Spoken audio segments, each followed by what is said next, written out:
received a text from a friend who's been on a journey for quite a long time.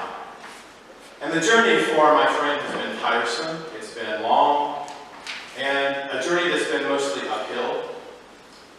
It's been a path that's been filled with many dead ends, some danger, a lot of futility and disappointment. My friend texted me to tell me that he had finally reached a temporary destination. But my friend said, "I'm sad." So I texted back and I said, "You have to find happiness within yourself before you can feel happiness around you. I love you, my friend."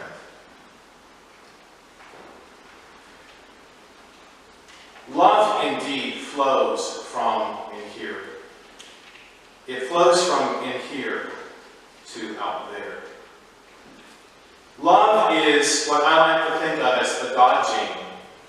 Love is the DNA. Love is the light within as we were birthed into the cosmos. As John, the beloved disciple, says, God is love, and those who abide in love abide in God, and God abides in them. Without love, Paul says, which is read a lot of times at wedding services, without love, we are like a noisy gong or a clanging cymbal. Without love, we're nothing. Only when we are eager to love can we find love or see love and experience joy or happiness that's around us. In today's lesson from Mark chapter 12, verses 28 through 34, there is a scribe who was a learned scholar in Jesus' day. And the scribe comes up to Jesus to declare his take on what is the essence of Torah law. In other words, Jesus, out of the 600 commandments, what is the most important law to follow?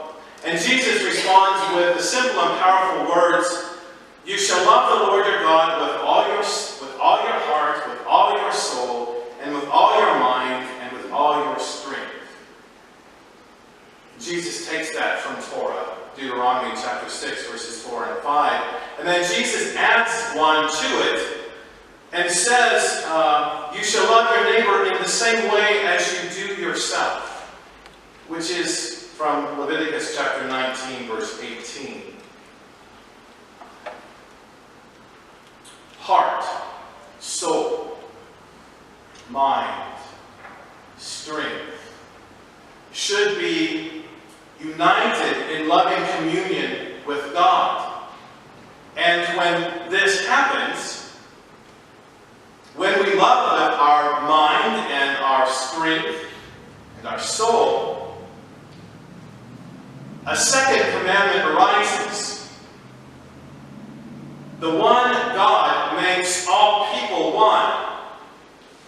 The neighbor, then, must be loved in the same way that one loves oneself. Because this is the way of love. Now, Jesus doesn't say it lightly. He doesn't say love God with your heart, mind, soul, and strength. Jesus says love with all your soul, all your mind, all your strength. And so the key word in this is the word all. Jesus is talking about a total commitment. Because all doesn't mean halfway. Or, I think I'll do it tomorrow. Or, I'll do it if I feel like it. All means all. The totality of life. The totality of our commitments in life. And so the relationship with God that we have requires a total commitment. All of our mind role, of our mind, our soul, our strength, our heart. A long time ago, first Christians used a cross to symbolize the way of love. And that seems a little bit strange. The cross is a symbol of the mystery that is at the heart of our faith, a faith we call Christianity. It's the great gift to the world. It's the belief that God has power to reconcile all things. And the mystery of that is we use a cross as a symbol to do that. Why the cross? The cross points to the love that so endured in Jesus, the love that so was manifest in Jesus, in his heart, his soul, his mind, his body, that made Jesus march into Jerusalem to confront the holders of false power in his nation of Israel in the 1st century A.D. It points to the love that so lives in all of the saints, both past, present, and future.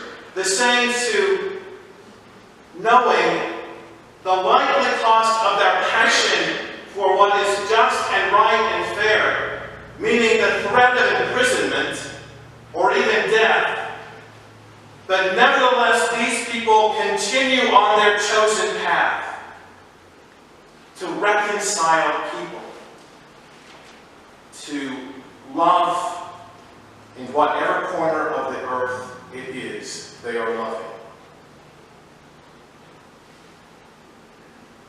The path that these people walk is love.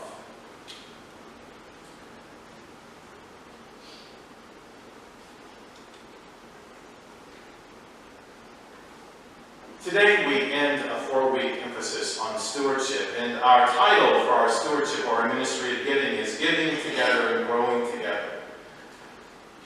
And our giving is revealed in many ways. Giving is a commitment. Giving is a sacrificial of love, a sacrificial act of love that begins in communion with God. Okay? And Jesus is the model that we use for this path or this way of love. So through our giving, through our work, through our gifts, through our participation in the life of Bethany Christian Church, we give life to the body of Christ, life in our communal gathering each week, and through our ministries, we are giving life to the body of Jesus Christ in the wider community and in the world. And here's how. In the midst of Lincoln, Nebraska, a city that's known for our universities, the state capitol building downtown, a progressive and growing business climate, a thriving downtown, expansion in the Haymarket, exciting sports, and I can't say just the Huskers because Nebraska Wesleyan is coming off a national basketball championship, and it's exciting. They got everybody back, almost except one, and they're looking for a repeat of that. Restaurants. But we are supporting ministries that put God first. A place where gratitude is rekindled and bruised spirits are renewed.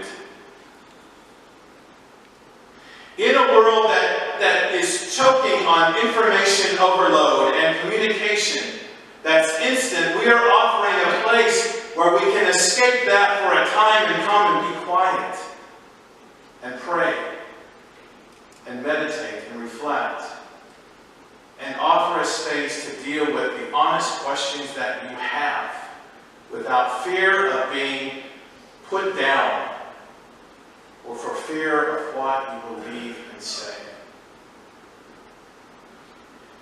In a society that worships individualism, we are building a community where the burden of one of us becomes the burden of all of us. And where the joy of one of us becomes the joy of all of us. In a world that leaves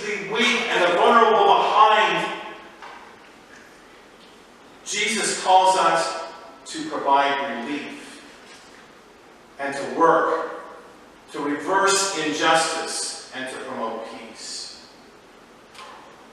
In an age that defines power in categories of wealth and status and inheritance, we empower each person to be a quiet force for love and integrity and hope. And in a world that loves to create barriers and walls and divisions between people, we open our doors to all of God's children and recognize all people as our sisters and our brothers.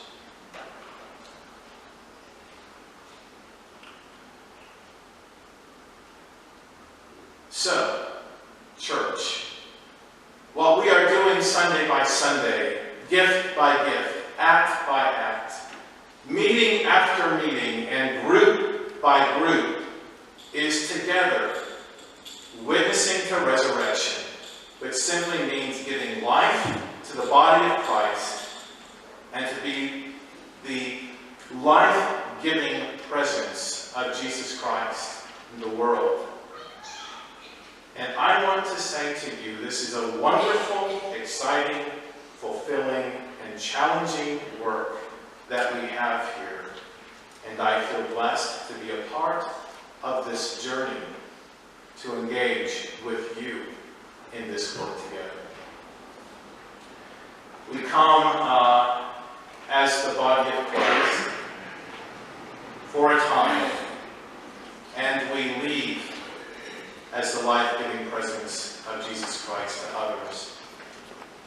We are on this journey together, and so let us be